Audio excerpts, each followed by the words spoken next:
Well, Jorma, tell us a bit about your recent NBA success in Colossus bets. If I'm correct, last weekend was the All-Star break, but the weekend before you twice won the maximum in the Colossus pick 5 point difference, and if that wasn't good enough, the later one you were the sole winner, or your syndicate was the sole winner. That So, how you do that? yeah, to start with, of course, we were lucky, very lucky. You know, in those pool bets, one can run very bad. We have had 2 year losing runs in the Scandinavian trotting and then winning millions of the next year. So, yes, we have been lucky in the basketball, but we create the syndicates and combine those scores with very advanced way. Not too many favorites, not too many strange results, good balance of combinations, and of course we make very accurate probability estimates on basketball before we start counting those optimized good tickets on Colossus bets. So, I don't want to sound too spectacular, but the run has been quite spectacular. So, what is kind of the secret? What is the success based on? Yeah, I repeat that it's something like half and half. One can have very accurate probability estimates, but if one bets too much favorites or over difficult combinations in Colossus bets, one can lose the edge one gets from the probability estimates. But we do good probability estimates, and actually we make money on basketball betting even with fixed odds. And we know what to search, what to look for. We know which factors in the basketball betting affect to the probabilities, but which do not affect that much to the prices. So we can search for value with fixed odds and with Colossus bets. My employee Juha Purhonen made what is this called, diploma thesis for the technical university here in Finland, Aalto-yliopisto. And in this fine academical paper, he found that in basketball, the number of throws is more useful metric for betting compared to the percentages in throwing, which the general public take very seriously and bet according to them. I sound crazy, but we like teams who throw a lot, perhaps get a good share of offensive rebounds, yes. But we like teams who throws a lot, especially if they throw behind the 3-point line or from the paint. We like teams which are deep, have good kind of, second team or good team after bench, so-called high bench scoring, and who we look that kind of profiles. We know what we search, and there we can find the value. And so far it has gone okay. So could you give us a few teams? Who should we? Where is the value? And in another hand, which teams should you avoid? Good. Now we are in the point.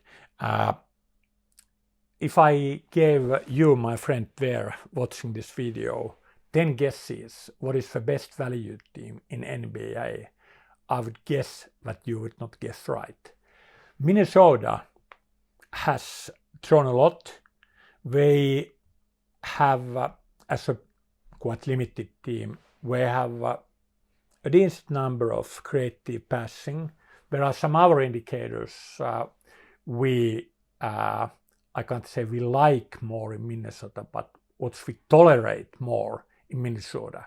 So I repeat, I don't mean that we like Minnesota. We tolerate Minnesota a bit more than the betting market.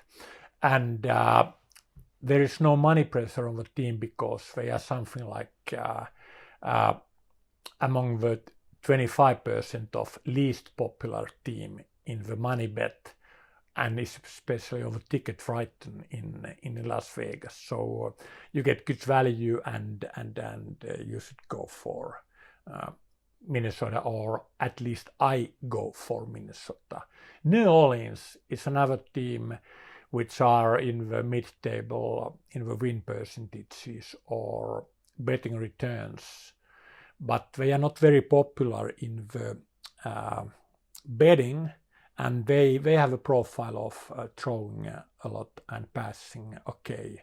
So I think I'm a bit positive with the New Orleans. Then Phoenix, which has improved fast, and they passes a lot. And now the market starts to pick up. Phoenix has been good a while, but the market might have found them after us. So keep a look, keep an eye what kind of handicaps you get on Phoenix. But there might be further improvement with the progress in Phoenix team. Are there some teams to avoid? Well, I stop repeating. I sound strange. Of those good teams from late last seasons, Raptors, Lakers, Boston Celtics have done okay this season, but they are bet a lot, and they have not been better with the metrics compared with the good results they have achieved. So as we know that people like betting those name teams, so there might be value betting against them, especially if a motivational situation comes to that kind of at the end of the season that they don't necessarily have so big motivation for the playoff seedings. Milwaukee is another story. I'm proud that I found their improvement quite early. I made money with them. I'm really a fan of some of their players. But now they have unsustainable high win percentage. They are very popular. So just out of sudden, I need to turn my back to the team I have made money with.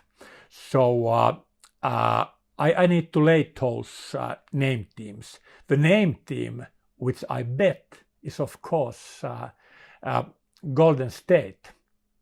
I could not imagine that they'll get that bad even if they lost important players. I thought Curry is still there, and here we go, we have something like 20% win percentage.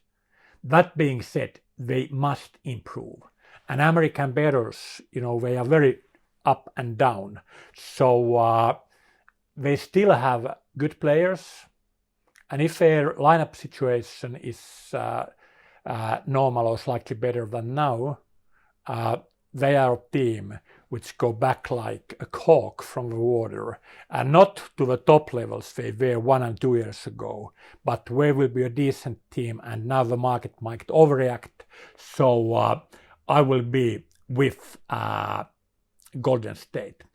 One thing I need to add before we close this thing is that the bookmakers have been pretty accurate this season. It's very hard to find value from the classical fixed odds betting. It has been much better to find value out of the Colossus bets, where the totalizer and the public make the prices. But in fixed odds betting, no edge if you bet home or away. You get 98% money back if you bet underdogs or favorites. You have had narrow edge betting the overs and you have lost twice the bookmaker's margin by betting the unders. And it's not necessarily coincidence. Basketball is going slightly towards kind of higher scoring trends. But to end up, at the moment, it seems to be easier to find value and make money with Colossus bets compared with a fixed odds betting in NBA basketball. Thank you, Jorma. I'm looking forward to your new syndicates. I think I have to act fast because I think they sell out pretty quickly. Yeah, that's true. And now I give a word of warning. These bets are dangerous. They have huge volatility. We might find a losing run, and then it's easier to get into the syndicates when I'm losing 3 months in a row. But I bet with my own money, and I fill the syndicates with my own money if they don't get full. Many Finnish professional bettors join my syndicates, so pick the best ones yourself or buy a tiny parts of many syndicates, and at least we'll have fun and excitement and I guess a slight edge. Thank you.